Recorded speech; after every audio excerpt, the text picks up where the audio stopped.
Bonjour tout le monde, c'est Monsieur 2X. Donc dans cette vidéo, on va en quelque sorte résumer ce qu'on a pu observer dans les exercices précédents. Donc, dans la vidéo précédente, vous deviez compléter quelques tableaux et on avait émis quelques observations. On a observé certaines choses. Donc, ici, on va les résumer et on va en tirer une règle générale qu'on va appliquer sur 2-3 exemples. Donc, on avait analysé la variation et le signe de ces expressions-là. Qu'avions-nous observé? Alors, au niveau de la variation, par exemple pour moins 2x plus 4, on avait observé que plus les x devenaient grands, plus l'expression moins 2x plus 4 devenait de plus en plus petite. Elle ne faisait que diminuer. Pour 2x plus 4, on avait observé des valeurs de plus en plus grandes. Les valeurs de moins 3x moins 4 ne faisaient que diminuer et celles de 7x moins 2 ne faisaient qu'augmenter. Par rapport aux signes, alors ici on va se limiter dans l'ordre des signes, on avait observé des valeurs positives, puis il y avait une valeur qui était nulle, une seule, et puis on avait observé des valeurs négatives. Pour 2x plus 4, on avait observé un ordre moins 0 plus. Pour moins 3x moins 4, on avait observé plus 0 moins.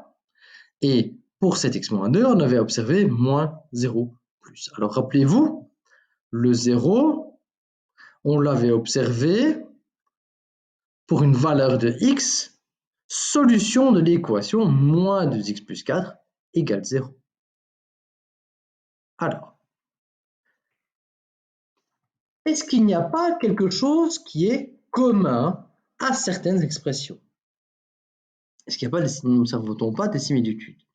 Alors oui, lorsque vous analysez moins 2x plus 4 et moins 3x moins 4, la variation, elle est totalement identique, les expressions ne font que diminuer, et l'ordre des signes est totalement identique aussi, plus 0 moins. La seule chose qui diffère, c'est l'endroit où l'expression s'annule, la valeur de x pour laquelle l'expression s'annule. Alors, ce n'est pas normal, ce n'est pas une coïncidence que ces couples d'expressions varient de façon totalement identique. Ce n'est pas une coïncidence. Et la question qu'on pourrait se poser, mais qu'est-ce qui permet d'expliquer ce phénomène? Eh bien, en fait, il y a un coefficient, et un seul, qui dicte la variation et le signe. Un seul. Alors, pour essayer de trouver lequel c'est, analysons ces deux premiers exemples ici, et pour lesquels on observe une différence. Alors, où observe-t-on la différence? Mais là, l'expression c'est plus 4, on a le x, et là par contre, remarquez que là on a moins 2 et 2, et c'est la seule différence entre ces deux expressions. C'est la seule chose qui a changé entre ce qu'on a changé lorsqu'on a traité ces expressions, et c'est vraisemblablement là, ce facteur-là, c'est ce terme-là, ce coefficient-là, qui explique le tout. Et donc, le signe du coefficient de x expliquerait la variation et le signe. Alors, et rappelez-vous, ici on traite une expression du premier degré à une inconnue. Ce ne sera pas forcément vrai pour un autre type d'expression. Alors, dans le cas de moins 2x plus 4 et moins 3x moins 4, on observe un coefficient négatif. Donc, voilà, on rappelle ici ce qu'on a complété. Alors, pour analyser la variation d'une expression, peu importe laquelle c'est, on va utiliser ce qu'on appelle un tableau de variation. Et donc le tableau de variation va nous aider à décrire comment évoluent les valeurs d'une expression. Alors ici, pour une expression du premier degré à une inconnue, qu'a-t-on observé comme variation? Eh bien, un seul type de variation. On a observé que des valeurs devenant de plus en plus petites. Que des valeurs devenant de plus en plus petites. Et pour nous faire comprendre que les valeurs deviennent de plus en plus petites, pas besoin de faire un énorme tableau. Eh bien, ce qu'on fait, c'est qu'on note un petit tableau avec l'analyse des x. Alors ici, la case, on y note l'expression qu'on analyse. Et vu que c'est une expression du premier degré à une inconnue et que le coefficient du x est négatif, eh bien, on avait observé des valeurs qui devenaient de plus en plus petites. Eh bien, on va y noter ici, à côté de l'expression, une flèche qui diminue, qui va vers le bas, qui prend l'orientation sud-est. Alors, pourquoi la case ici au-dessus, elle est vide? Mais c'est parce qu'on n'observe qu'un seul type de variation. Parfois, il existe beaucoup d'expressions en mathématiques qui, de temps à autre, ça diminue, puis ça augmente, puis ça diminue, et il faut pouvoir expliquer, décrire ces variations au complet. Et donc, parfois, on aura une diminution, parfois, on aura une augmentation, et il y a des endroits où il y a des valeurs de x pour lesquelles il y a des changements, un début de changement de variation. Et donc, il faut pouvoir, à un certain moment, écrire plusieurs valeurs de x. Ça, ce sera pour plus tard. Là, ici, on traite des valeurs, des expressions du premier degré à une inconnue, et on n'en a qu'une seule. Alors, pour moins 3x moins 4, c'est exactement la même chose. Hein. Les valeurs ne font que diminuer. Donc, un petit tableau, on y note l'expression. Le coefficient du x est négatif, c'est moins 3. Et donc, les valeurs, on sait d'office, vu que c'est négatif, que les valeurs ne font que diminuer. C'est génial quand même, hein, grâce à un seul coefficient.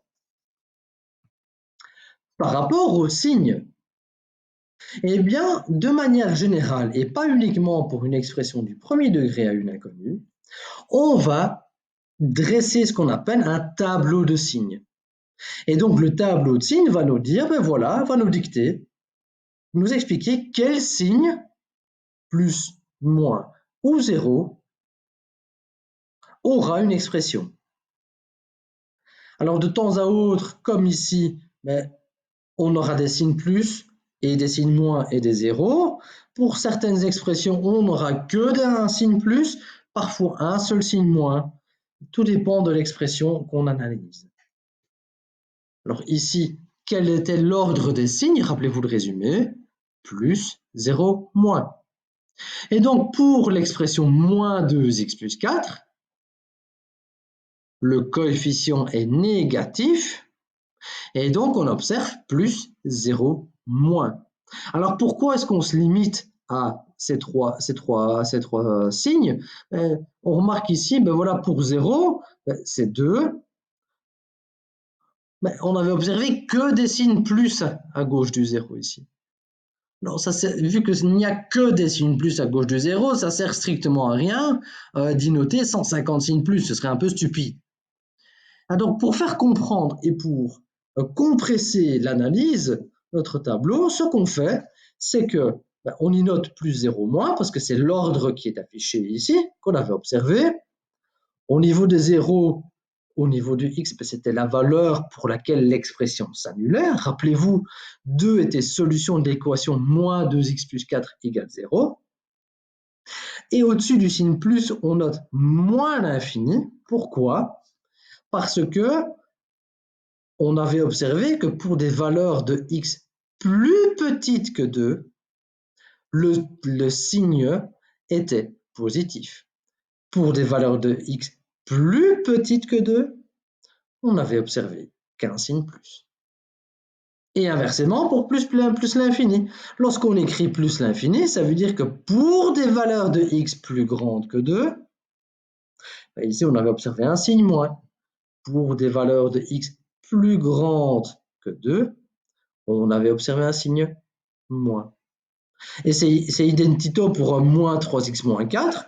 La seule chose qui change, c'est la valeur ici, c'est la valeur en laquelle s'annule l'expression qu'on analyse.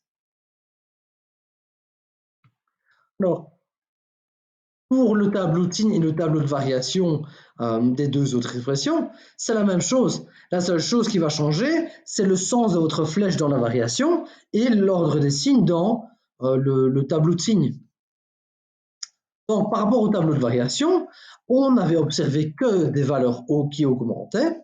On dit que l'expression est croissante, hein, et donc le sens de la flèche change. On l'oriente nord-est. Même chose pour cet x-2. Et tout ça parce que le coefficient du x est positif. Pour le tableau de signes, on avait observé un signe, un ordre moins 0 plus, moins 0 plus. Le 0 était observé en moins 2. Moins, rappelez-vous, moins 2 est solution de l'équation 2x plus 4 égale 0. Pour des valeurs de x plus petites que moins 2, pour des valeurs de x plus petites que moins 2, l'expression est négative. L'expression ici est négative. Pour des valeurs de x plus grandes que moins 2, pour des valeurs de x plus grandes que moins 2, l'expression est positive. L'expression est positive. Même chose pour 7x-2, sauf que c'est la valeur, la solution de l'équation 7x-2 qui égale 0, qui change. Alors, on peut en tirer une règle générale par rapport à tout ce qu'on a fait. Alors, allons-y. Donc ici, on analyse une expression du premier degré à une inconnue. Donc cette règle est valable que pour ce type d'expression. De manière générale, on aime bien l'écrire mx plus p ou ax plus b. Alors moi, je prends l'habitude d'écrire avec mx plus p. Chaque année, j'utilise cette notation-là. C'est rare lorsque j'écris ax plus b. Donc ici, le coefficient du x, c'est m. Et l'élément ici qu'on appelle le terme indépendant, il ne dépend pas de l'inconnu, c'est donc p.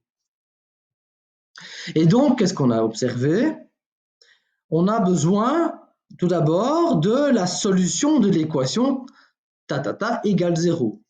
Donc ici, on va résoudre l'équation mx plus p égale 0. La valeur, la solution de cette équation va nous permettre de construire notre tableau de signes. Et maintenant, qu'est-ce qui dicte le signe et la variation d'une expression du premier degré à une inconnue? C'est le coefficient du x, qui ici est m. Donc, si le coefficient du x est négatif, on avait observé que des valeurs qui diminuaient.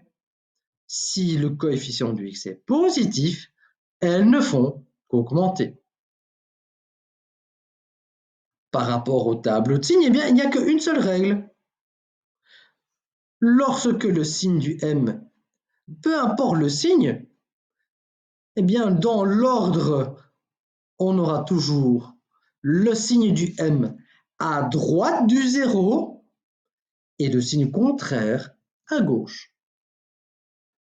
Et donc, si vous connaissez ce slide, eh bien, vous savez analyser le signe d'une expression du premier degré à une inconnue et vous savez dresser comme ça le tableau de signes d'une expression. Vous savez directement dire les valeurs de l'expression sont positives ou négatives ou nulles. Alors, on va traiter 2-3 exemples. Par exemple, on va traiter l'exemple de 2x plus 3. C'est quoi le coefficient du x? Le m, c'est 2. Ici, le m est positif. On va résoudre l'équation 2x plus 3 égale 0 pour construire notre tableau de signes. Donc on sait que ça fait 2x égale moins 3, toujours par les petites règles qu'on a réapprises dans la première vidéo. Et donc le x vaut moins 3,5. Donc vu que mon coefficient m est positif, je sais que le tableau de variation, on observera une flèche vers le haut, les valeurs ne font qu'augmenter, et l'ordre des signes, ce sera moins 0 plus. La valeur de 2x plus 3 s'annule en moins 3,5, c'est ce qu'on vient de calculer, on met le 0, le signe du m à droite, le signe contraire à gauche. Pour ce qui est de l'expression, par exemple, moins 4x. Alors, ce n'est pas parce que je n'ai pas un chiffre ici, un nombre en plus, que ça change quoi que ce soit. C'est bien une expression du premier degré, sauf que le terme indépendant ici vaut 0, bulle. Ici, mon m, il vaut moins 4, il est négatif.